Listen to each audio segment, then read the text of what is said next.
Hello and welcome into Mud's Closet. I'm Miriam and this is the first gardening video of the season. So I'm here in my gardening room. You can see behind me a bunch of stuff and this is the space that I do most of my work in, and through the year this is where I put things that I think I'll be using through the gardening and growing season. While I'm giving you the tea on starting seeds, I'm also drinking tea and Mm. This is Harney and Son Earl Grey Supreme. Harney tea is one of my favorites. I'll put a link down below for a $5 off coupon for you if you go through that link to buy something. And if you happen to go through that link and buy something, then I also would get a $5 credit, which I appreciate the support for the channel.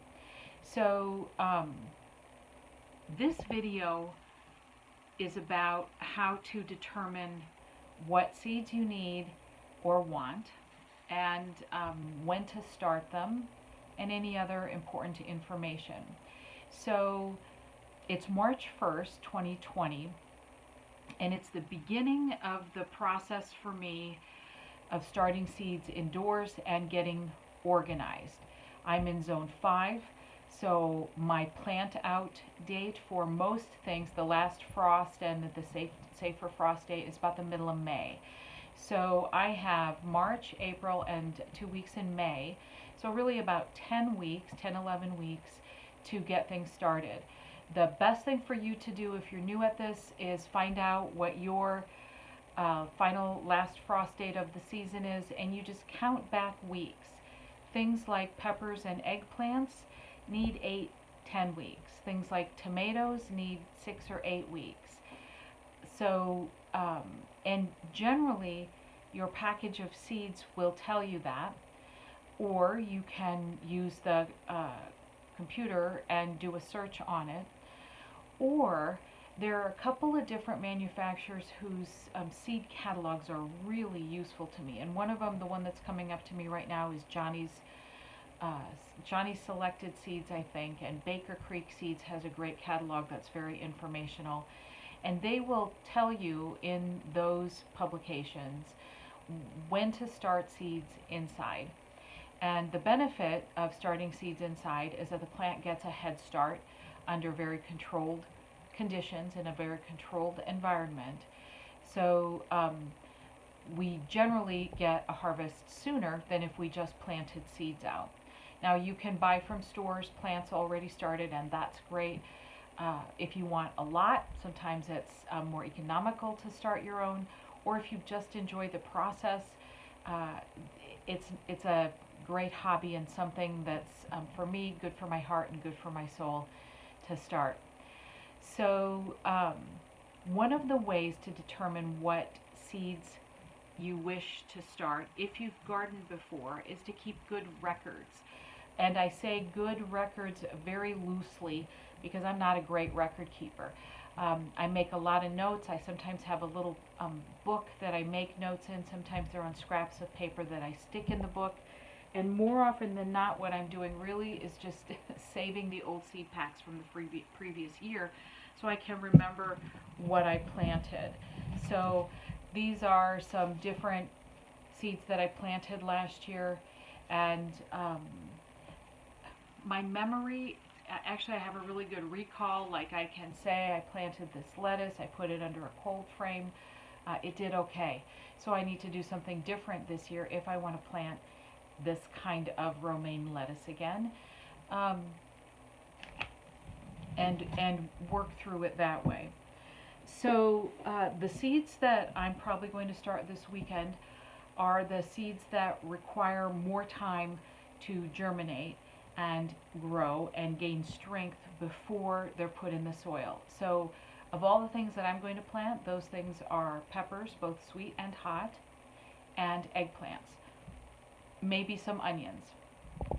Now, because I'm going to have my grow station started, that's going to be a heat element, I'll have the lights. I may take a couple of pots, and I say may, I'm pretty sure about it. I already have this one ready and filled with soil, and I'm going to put some greens in there, some lettuces, some kale, some chard, some things to, as long as I have the growing environment that we can maybe start nibbling on, because we were having a little bit of spring fever here at the house. As I go through all of my seeds, I make notes to myself about if there's anything else that I would like to have. And the truth is, this year I really don't need to buy seeds. Every seed packet will have a date on the back that will tell you what year it's been planted for. Most seeds last more than that year. That seed is mostly for retailers, so you as the buyer know if you're buying something fresh or not, and most manufacturers won't allow the seeds to be sold in a general retail outlet past the year that they were packed for. So that's just a little FYI. If you use a package of something this year, you buy it for the seed planting year, the gardening year of 2020, you use half the packet. Don't throw it away, fold it up, put a clothespin or a clip of some sort on it, and keep it in good conditions. And by good conditions, I mean dark and dry. And you'll probably be able to plant it next year or even years after that. I've grown tomato seeds that were 10 years old, and they germinated, and we had good tomatoes off them. So it's a personal preference. So this is what I'm planning for this year. These types of radishes, these French breakfast radishes, are really great in my soil, and I don't know why, but they grow great in my soil. So I have a couple packages of these that I'm going to put out. I'll direct sow those as soon as I can work the soil. I'm going to be using some of these leek seeds. These I'm going to start inside. That goes in the start inside pack. I'm going to start some parsley also inside now in some of the pots. Eggplant, I'm going to start now inside. That takes a couple, sometimes up to 2 weeks to germinate. I do have a heat source, and it's possible that things germinate faster with heat. Peppers and eggplants, if the soil is 70, 75 degrees, they usually do really well. If it's cooler than that, they don't do as well. So, and I don't think it works to go hotter. So the objective for me is to get good germination and then just keep them growing. The longer it takes to germinate, the more likely it is that the seed will rot instead of grow, and then you have to replant and you've lost some time. So that's just something to stay aware of. I'm going to plant some of these long slim red cayennes. We grew these last year and they were great.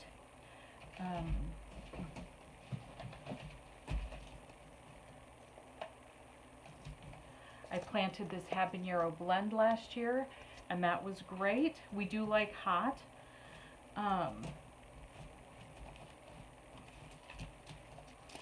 These yellow hot lemon peppers, they're called. They're not lemony at all. They're just hot. Will be growing. I'm going to start some of those. I'm going to start some sage. We use a lot of sage, especially through the winter. This leaf is beautiful in a tea. We make our own kind of blend. You can check Aziza Makes Tea on the channel here to see how we use the sage. I'll link it below. Those are the seeds that I will probably start this weekend, along with a few more onions and like I say, maybe some greens. I'm pretty sure I'm going to do that, but it really depends on time. So going forward, then I just want to double check that I have the seeds that I want.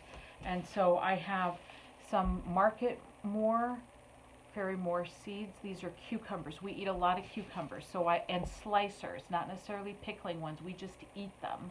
So this is a cucumber that I've grown before and that I like. This tender green burpless we grew last year. It was delicious. This is a hybrid, so there's no seed saving from this one. So I keep getting those from Fairy Morse.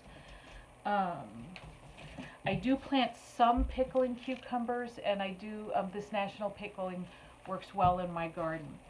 The other thing, as far as pickles go, I got this last year from Baker Creek, and these are teeny. They're like this big, maybe an inch long, and I I didn't plant them right. Is how I'll say. I shouldn't say that. I didn't trellis them properly, and I had a hard time managing them. So this year I'm going to trellis up instead of around. Last year we had a groundhog in the garden that ate a whole lot of stuff, but she left these alone. So I'm happy to plant these again. These I may or may not start a couple of weeks before we put them out. Otherwise, I'll direct seed them. So I have really what I need. I have my beets. I have some more herbs. Tomatoes will be a separate video because we do a whole lot of those. We eat a whole lot of those. So I really have pretty much what I need as far as seeds to get started. I will be using a planting tray, some new, and the other thing that I've been doing over the last few days are some of these from previous years. I've been rinsing with bleach, like maybe a half a gallon of water to a cup of bleach, and I let them sit in there for about 15 minutes, and then I rinse them off. One year I had a really hard time with damping off, and what I learned was that that might have been something in the pots that I had been reusing or the soil that I had been reusing. So if I reuse these things, I rinse them in bleach, and like I say, I leave them for about 15 minutes, and these will go into trays, and I'll use sterile seed starting mix. Once something starts sprouting, then I'll put it into more soil. I don't really do a whole lot of fertilizing for the first few weeks. I haven't had a really good luck with that, so it's really just getting them started. And then as they start, we'll do another video. So I think that's probably it for this one. This one is just double checking your seeds, making sure you have what you need. I know I say be organized and keep records, and I'm not very organized and my records are spotty. So you do the best you can with it. I find disorganization generally costs me more money, and I'm a little bit tight, so that's a good motivation for me to, like I say, go through the seeds, really make sure you know what you have. If something is too old, go ahead and let it go. You can compost it. Or if it's something that you're not going to use, find somebody that will.